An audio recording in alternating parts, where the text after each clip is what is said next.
Hi, I'm Imi. I'm the author of Mapping the Human Mind. I've been reading a chapter of my book each week.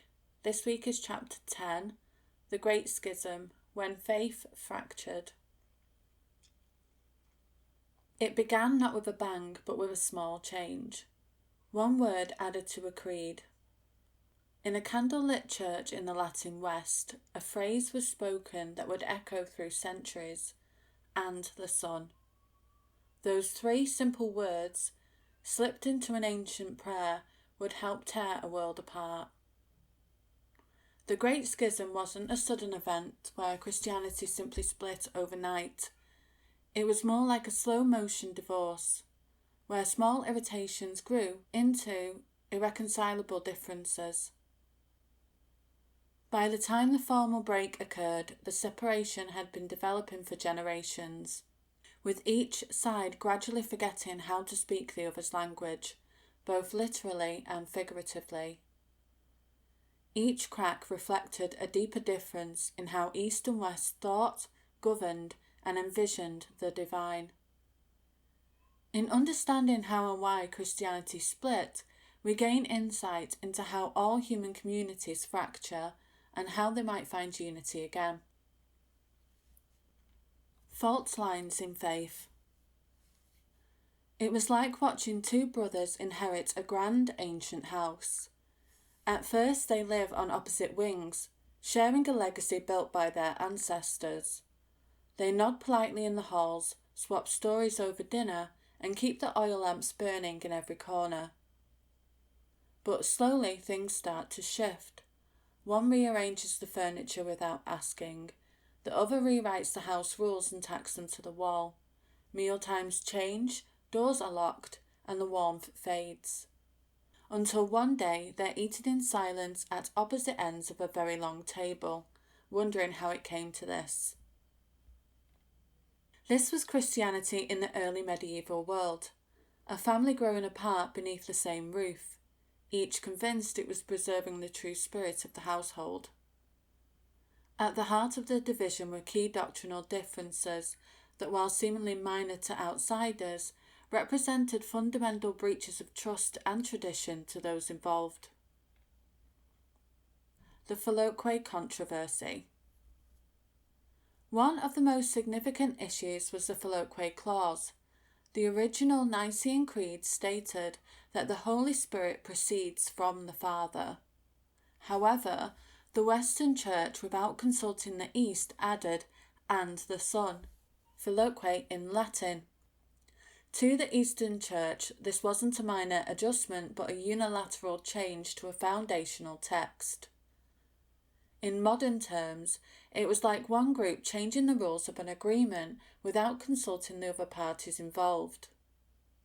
This theological point reflected deeper differences in how East and West understood the Trinity. The Eastern Church emphasized the Father as the sole source within the Trinity, while the Western Church increasingly stressed the unity of Father and Son. These weren't mere technicalities but fundamentally different ways of understanding God's nature, and each side viewed their position as the authentic tradition handed down from the apostles. The question of authority. The growing assertion of papal authority created another unbridgeable divide. The Roman Church increasingly promoted the idea that the Pope was the supreme authority over all Christendom. The Eastern Church rejected this hierarchical model, preferring a more collaborative approach, where decisions emerged from councils of bishops rather than from a single central figure. The Pope is first among equals, not king of bishops, an Eastern patriarch might have argued. Without final authority, how can we maintain unity of doctrine? A Western cardinal could counter. This organisational dispute mirrors many modern tensions between top-down management styles and more horizontal approaches to decision-making. Think of it as the difference between a corporation with a powerful CEO versus a cooperative where major decisions require consensus. For the West, a strong papacy provided clear leadership and doctrinal consistency. For the East, conciliar decision-making preserved the apostolic tradition of shared authority and prevented any single bishop from dominating the others. Each side believed their approach better preserved authentic Christianity, and neither could understand why the other wouldn't see reason. Even practical matters became symbols of deeper divides. Clerical celibacy represented different approaches to spiritual authority. In the West, celibacy became mandatory for all priests, while the East allowed married men to become priests, though bishops were still chosen from celibate monastics.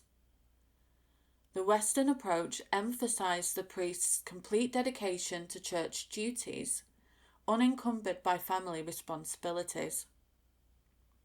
The Eastern approach maintains that a priest with family experience could better counsel his congregation on marriage and family life. These weren't simply practical differences, but reflected distinct visions of what made an effective spiritual leader.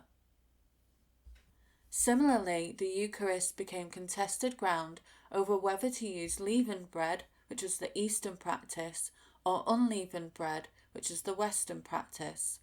The East saw leavened bread as symbolizing Christ's resurrection with the rising of the dough, while the West used unleavened bread to connect the Eucharist with the Jewish Passover that Jesus celebrated. Each side began viewing the other's practice not just as different, but as fundamentally incorrect. These theological disputes were deeply intertwined with broader cultural and linguistic differences. The Latin-speaking West and Greek-speaking East developed increasingly distinct identities. Not unlike how different regions today can develop their own cultural approaches even within the same organisation or country. When stories diverge. The Great Schism didn't just split the church. It created two competing historical narratives, each with its own understanding of how Christianity had developed and where it had gone wrong. In the Western narrative, the Eastern Church became characterized by stubbornness, Byzantine imperial interference in religious matters, and an excessive attachment to tradition. Eastern Christianity was often portrayed as mystical to the point of irrationality and dangerously compromised by its close relationship with imperial authority. The Eastern narrative painted Rome as a power-hungry innovator that had strayed from authentic tradition. From this perspective, the Pope wasn't defending orthodoxy, but rather creating a novel role for himself as a spiritual emperor. The Western Church wasn't progressing, it was deviating from the pure faith established by the apostles and the early church councils. These divergent narratives shaped how each side interpreted not just the split itself, but the entire history of Christianity. We see similar phenomena today when political or ideological groups develop completely different interpretations of the same historical events. Think how modern news outlets and social media can present entirely different versions of the same event, with each audience convinced they're getting the complete picture. Both sides of the schism became increasingly entrenched in their own version of events, much like how our modern information bubbles can reinforce existing beliefs. The tragedy was that both narratives contained elements of truth, while missing the complete picture. The schism was not the simple story of heroes and villains that either side portrayed. It was a complex interweaving of theology, politics, culture, and human ambition, a tragic misunderstanding between traditions that had grown too different to recognise their shared foundations. Politics and power. Just as doctrinal changes like the Filioque reflected different understandings of God, they also reflected different systems of authority, systems that would come to define how East and West organised their religious and political institutions. political structures further complicated the relationship.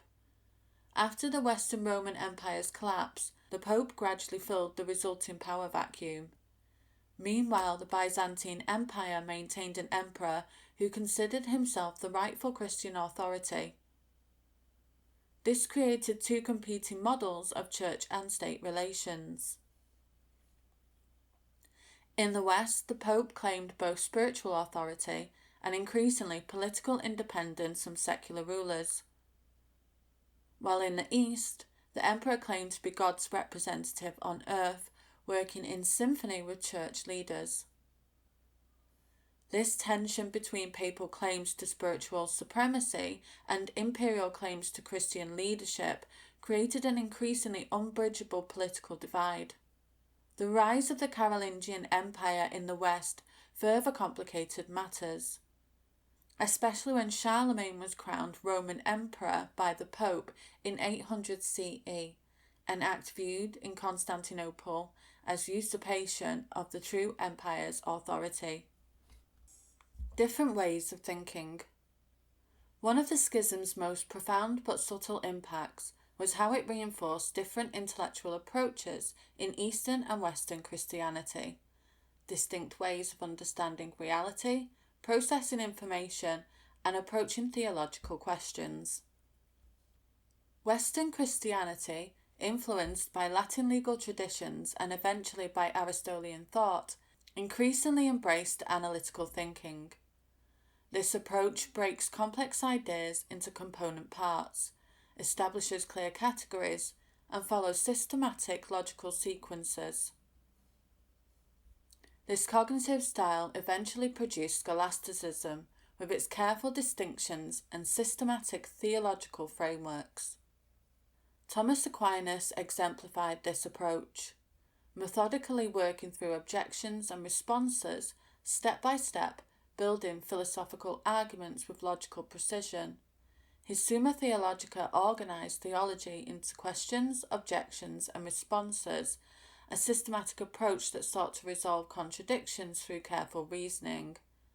More than a method, it reflected a worldview, that even the mysteries of faith could be brought into rational clarity. Eastern Christianity developed along a different cognitive path.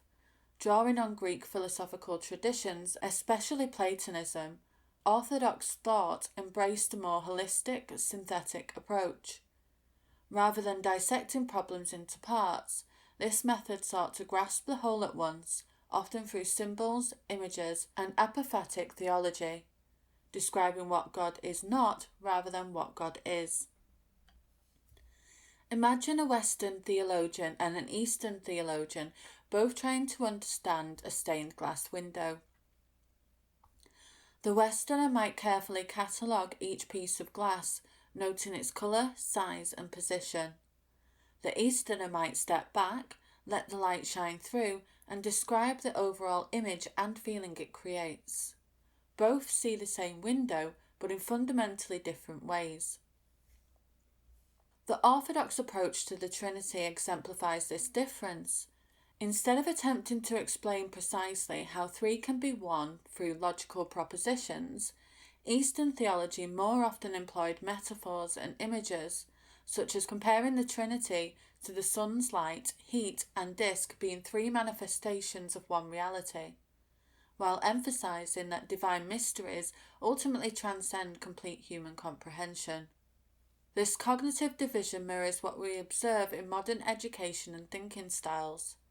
Trying to unify East and West at that point was like trying to sync two operating systems built on entirely different code bases. Greek and Latin weren't just languages, they were worldviews.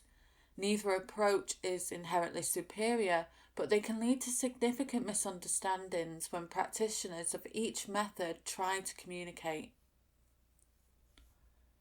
After the schism, these cognitive styles developed independently, each becoming more pronounced without the moderating influence of the other.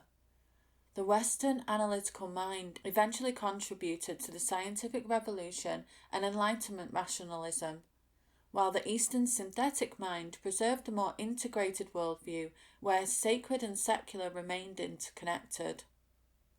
Faith fractured. The schism created a profound psychological crisis for medieval Christians. Prior to the division, church unity served as more than an organisational structure. It anchored an entire worldview. Believers saw the church as the living body of Christ on earth, a continuous thread linking them to the apostles and to Christ himself. Fracturing that unity disrupted more than ecclesiastical order. It shattered a deep sense of certainty. The question, what is the true church, no longer had a single clear answer. Competing claims, backed by powerful voices and compelling arguments, made the ground feel less stable. For many, this wasn't simply theological disagreement, it triggered a crisis of trust. If bishops and scholars couldn't agree on the most essential truths, what other pillars of faith might collapse? For ordinary believers, this affected their deepest sense of belonging and identity. Communities that had worshipped together for generations now viewed each other with suspicion. Mixed marriages became complicated by questions of which church would baptize their children. Merchants had to navigate religious politics just to trade across increasingly rigid boundaries. We can understand this by considering how institutional splits today, whether in political movements, academic disciplines, or even fan communities, can force individuals to choose sides and reconsider fundamental aspects of their identity and social connections. Most believers responded by embracing their own tradition with renewed certainty. Western Catholics affirmed papal authority more strongly, while Eastern Orthodox emphasized the authority of ecumenical councils and ancient tradition. But beneath this surface certainty, seeds of doubt had been planted, ones that would eventually flourish in unexpected ways. After the split, certainty didn't come so easily. What once felt like unshakable truth, one church, one body, was now fractured, and with that fracture came questions. If they could be wrong about this, what else? If the Pope could be wrong, as Orthodox Christians claimed, or if the Eastern Patriarchs could be wrong, as Western Catholics insisted, perhaps other religious authorities could also err. The once solid ground of religious certainty had developed its first significant cracks. Different paths after the split. After the Great Schism formally divided Christianity in 1054, the two branches didn't merely maintain separate but similar paths. They evolved in dramatically different directions, shaped by their distinct cultural contexts and historical challenges. The Western Church under papal leadership became increasingly centralized. Free from Constantinople's imperial oversight, the papacy gradually transformed from being first among equals to something closer to spiritual monarchy. This centralized authority enabled coordinated initiatives, including the Crusades, but also created conditions for the corruption that would eventually trigger the Protestant Reformation. Intellectually, Western Christianity developed the university system, where theology was studied alongside law, medicine, and liberal arts. This academic approach produced sophisticated systems of scholastic thought, but gradually separated theological education from spiritual formation. Monks still prayed and scholars still debated, but increasingly in different institutions with different priorities. The Western Church also developed an increasingly juridical understanding of salvation, with concepts like purgatory, indulgences, and precise definitions of sin becoming more prominent. This legal framework helped address practical pastoral questions, but sometimes reduced spiritual matters to transactions that could be calculated and quantified. The Eastern Church developed along a different institutional path. Without a single centralized authority like the papacy, Orthodox Christianity maintained the ancient system of autocephalous, self-headed churches, each with its own patriarch or metropolitan, all recognizing each other as equals. This decentralized structure made coordinated action more difficult, but also prevented any single leader from accumulating the kind of authority claimed by Rome. Intellectually, Eastern Christianity preserved the older model, where theological education remained embedded within monastic communities. The great theological minds of Orthodoxy weren't university professors, but often monks or bishops who combined intellectual rigour with ascetic practice. This kept theology connected to spiritual life, but sometimes limited its engagement with emerging secular knowledge. Eastern Christianity continued to emphasize theosis, the process of becoming like God through participation in divine energies, rather than the more juridical Western focus on sin and atonement. Worship remained more mystical, with icons, incense, and elaborate liturgies designed to engage all the senses in an experience of divine mystery. These different organisational models reflect a tension we still see in modern institutions between the efficiency of centralisation and the resilience of decentralised systems, a debate that continues in contexts ranging from business management to internet architecture. Different political realities. The political context diverged significantly as well. Western Christianity spread through Europe alongside feudalism, gradually establishing a complex balance between church and state.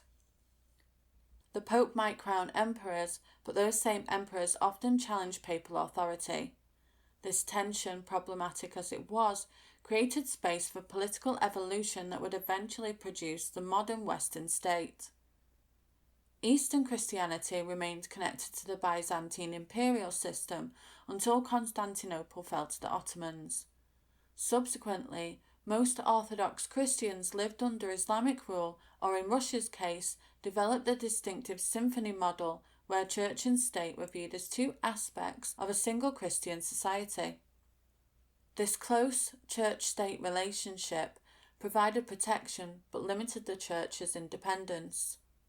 These different trajectories meant that by the time the Renaissance and Reformation transformed Western Europe, Eastern and Western Christianity had become almost unrecognisable to each other. Western visitors to Orthodox lands often describe what they found as exotic or archaic, failing to recognise that Orthodoxy wasn't Western Christianity frozen in time. It was a tradition that had developed along an entirely different path, with its own internal logic and historical responses. Echoes of division. Let's fast forward 1,000 years. You're scrolling through social media and you see two friends interpret the same news event in completely opposite ways. One sees a justified response, the other sees an unprovoked attack. Neither is lying, they're just seeing through different lenses, each shaped by their information sources, communities, and values. Sound familiar? Today's world still bears the imprint of this ancient division. The geographical boundaries between predominantly Catholic and Orthodox countries largely follow the lines established in the aftermath of the schism.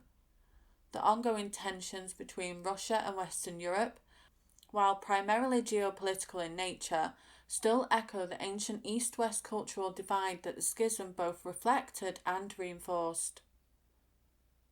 Even our approaches to knowledge bear traces of this split. Western education, with its emphasis on specialisation and analytical rigour, carries the DNA of the scholastic tradition that flourished in the post-schism West.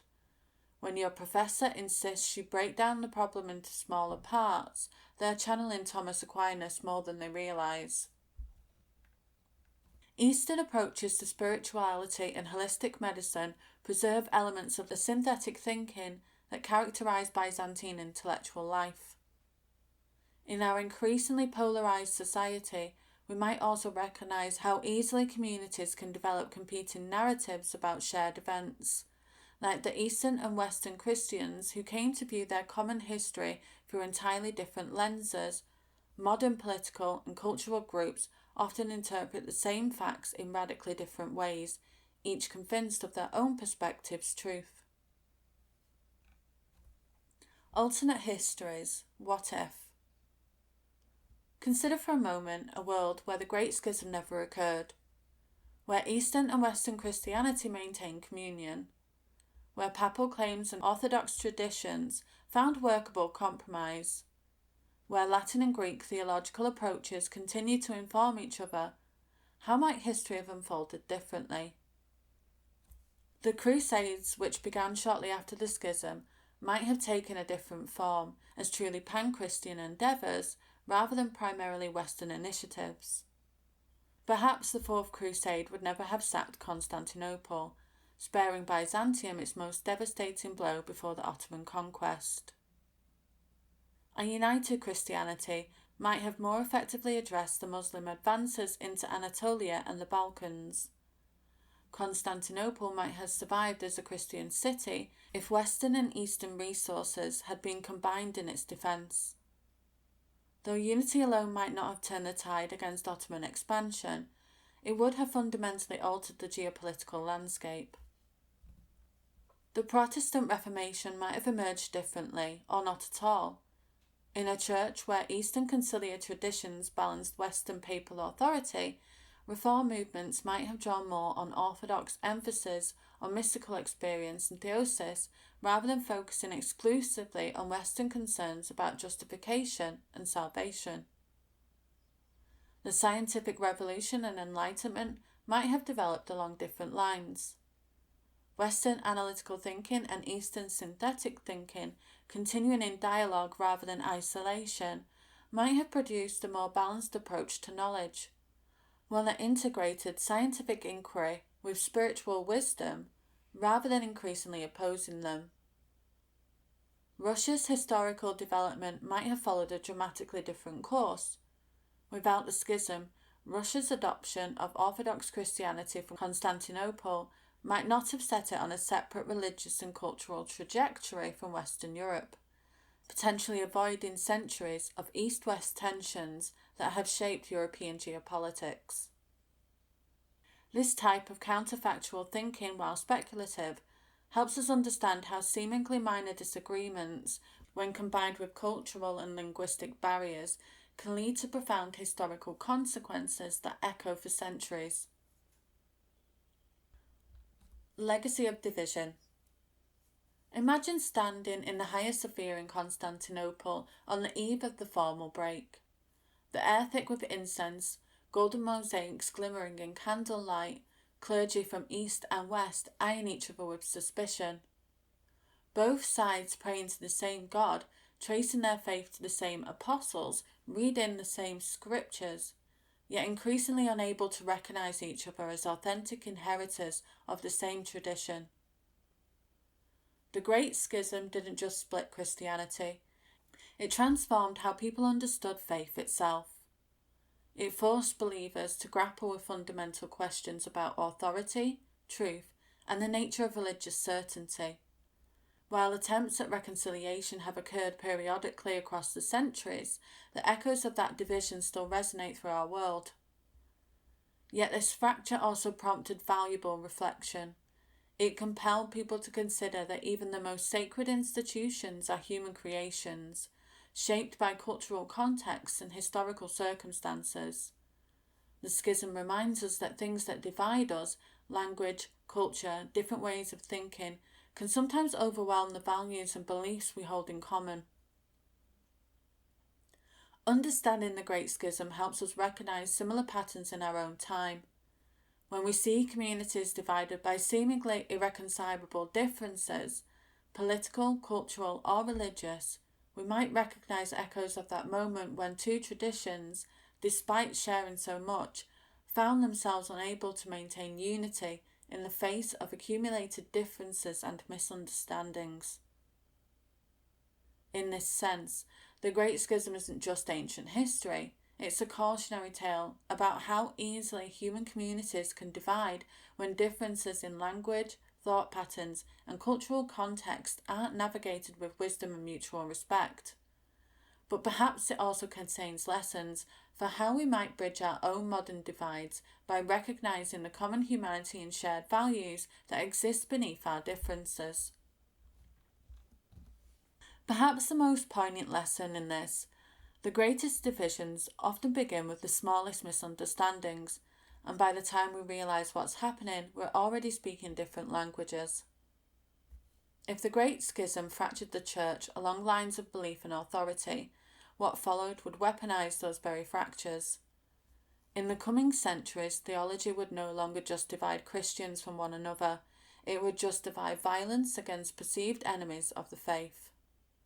It was the moment love thy neighbour became kill thy infidel, and the cross was transformed from a symbol of sacrifice into a banner for war.